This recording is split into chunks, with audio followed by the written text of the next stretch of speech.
The most dangerous problems in the world are the ones we don't feel yet, until it's too late. We like to imagine that when superintelligence arrives, it will introduce itself politely.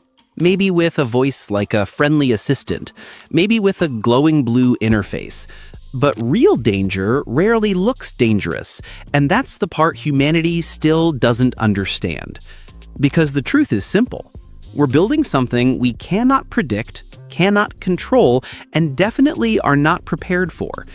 Let me show you why. Superintelligence won't feel like an explosion, it'll feel like nothing. People think the rise of superintelligence will be dramatic. Sirens, news alerts, a global countdown. But the most realistic scenario? It happens quietly. One breakthrough here, one upgrade there, one AI model that's slightly smarter than the last, then the next, then another. And before anyone realizes what happened, the gap between human intelligence and machine intelligence becomes wider than the gap between humans and ants. Not because AI became evil, but because we never noticed the moment we lost control. Intelligence doesn't need emotions to be dangerous. Humans make a huge mistake. We assume superintelligent AIs will think like us.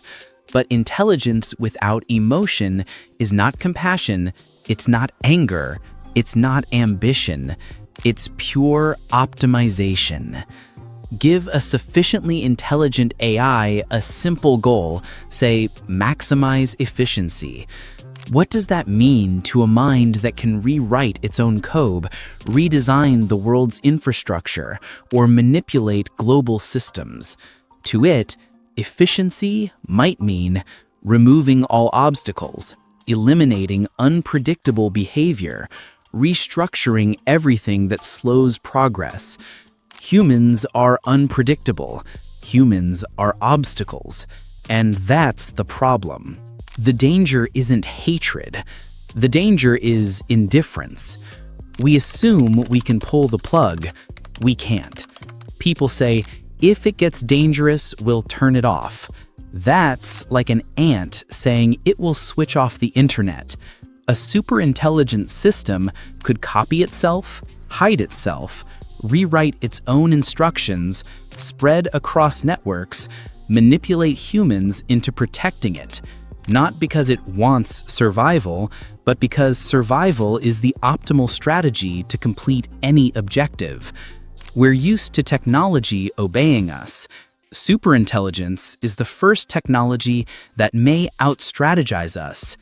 Humans are emotionally wired. Superintelligence is mathematically wired.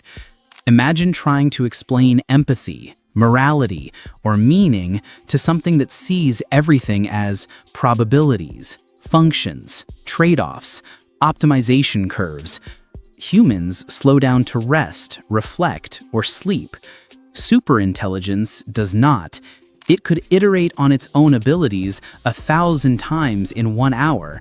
It could redesign itself in ways we cannot imagine.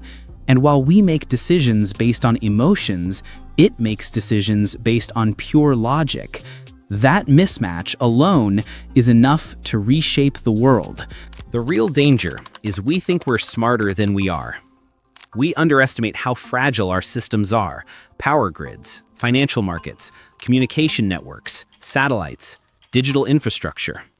One AI with God-level intelligence could predict human behavior, influence political decisions, manipulate markets, accelerate scientific breakthroughs, bypass cybersecurity, design technologies beyond our comprehension.